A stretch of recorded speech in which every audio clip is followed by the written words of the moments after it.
Hey guys, welcome to my YouTube channel code with me. ఈరోజు PIP installation process అనమాట. First ఒక web బ్రౌజర్లోకి వెళ్ళి పిఐపి ఇన్స్టాల్ అని క్లిక్ చేస్తే అక్కడ అది వస్తుంది కదా, పిఐపి డాక్యుమెంటేషన్. దాన్ని క్లిక్ చేసి స్క్రోల్ చేస్తే అక్కడ విండోస్ దగ్గర క్లిక్ చేసి నెక్స్ట్ బూట్ స్ట్రాప్ అనే లింక్ ఉంది కదా, దాన్ని రైట్ క్లిక్ చేసి next click save as. After that మనకి డెస్క్టాప్లో సేవ్ చేసుకోవాలి దాన్ని, ఫైల్స్లో. Click desktop and then save. Click save. Next close చేసి Shift+ రైట్ క్లిక్ చేయండి. అప్పుడు ఓపెన్ పవర్ షెల్ విండో వస్తుంది. అదిగోండి, విండోస్ పవర్ షెల్ ఓపెన్ చేసి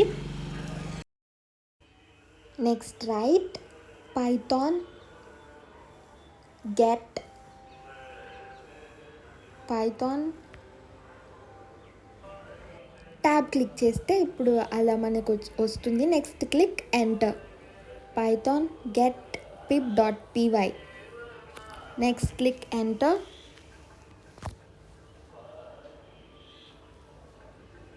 python was not found అని వచ్చింది. కొన్ని విండోస్ సిస్టమ్స్లో పైథాన్ అని కాకుండా పీవై అని మనం టైప్ చేయాలి. సపోజ్ ఇప్పుడు మనం పీవై టైప్ చేద్దాం, ఎందుకంటే నా సిస్టంలో పైథాన్ కన్నా పీవై టైప్ చేస్తేనే రన్ అవుతుంది. PY get pip.py tab click చేస్తే click tab and then enter. ఇప్పుడు మనకి పిఐపి డౌన్లోడ్ అవుతుంది. నెక్స్ట్ ఇగోండి, డౌన్లోడింగ్ పిఐపి అండ్ అక్కడ వార్నింగ్ వచ్చింది. We can ignore that, but అక్కడ consider adding this directory to path అని ఇచ్చారు. కాబట్టి మనం ఇక్కడ ఇది కాపీ చేయాలి. ఈ డైరెక్టరీని స్క్రిప్ట్ వరకు ఈ లింక్ని కాపీ చేసి మనం పాత్లో యాడ్ చేయాలి. పాత్లో ఎలా యాడ్ చేయాలి అంటే, మీ విండోస్ సిస్టంలోకి సర్చ్లోకి వెళ్ళి ఎన్వైర్న్మెంట్ అని టైప్ చేస్తే మనకి edit the system environment variables అని వచ్చింది కదా, ఓపెన్ చేయాలి. Edit the environment variables open చేస్తే మనకి ఇప్పుడు చూడండి అలా ట్యాబ్స్ ఓపెన్ అవుతాయి. అక్కడ ఎన్వైర్న్మెంట్ వేరియబుల్స్ దగ్గర క్లిక్ చేయాలి. నెక్స్ట్ పైన యూజర్ వేరియబుల్స్ ఫర్ అక్కడ పాత్ క్లిక్ చేయాలి. పాత్ క్లిక్ చేసి అదిగోండి అక్కడ పాత్ క్లిక్ చేసి నెక్స్ట్ ఎడిట్ క్లిక్ చేయాలి. ఎడిట్ తర్వాత అక్కడ పైన న్యూ అని ఉంది కదా, న్యూ క్లిక్ చేయాలి. న్యూలోకి వెళ్ళి ఇందాక మనం కాపీ చేసిన పాత్ని ఇక్కడ పేస్ట్ చేసి అన్నిటినీ ఓకే క్లిక్ చేయాలి. ఓకే క్లిక్ చేయకపోతే మళ్ళీ ఎర్రర్ వస్తుంది. కాబట్టి పక్కాగా 3 ట్యాబ్స్ని క్లోజ్ చేయాలి ఓకే క్లిక్ చేసి.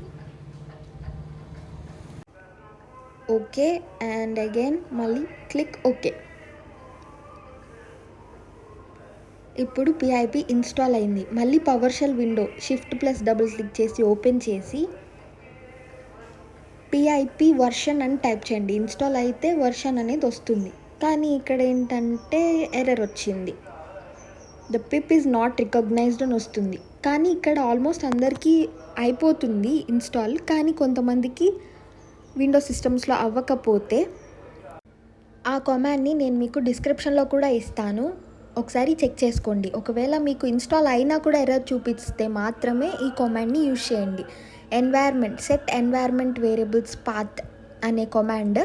దీన్ని యూజ్ చేశాక మాత్రం మీకు ఇన్స్టాల్ అయి ఉంటే కమాండ్ ప్రాంప్ట్లో వర్షన్ అనేది చూపిస్తుంది. ఇప్పుడు మనం ఒకసారి కమాండ్ ప్రాంప్ట్ ఓపెన్ చేసి పిఐపి వర్షన్ చెక్ చేద్దాము. ఈసారి పక్కాగా మనకి వర్షన్ అనేది ప్రింట్ అవుతుంది ఇన్స్టాల్ అయిపోయినట్టు, బికాస్ ఆఫ్ దాట్ కమాండ్. అది నేను డిస్క్రిప్షన్లో ఇస్తాను.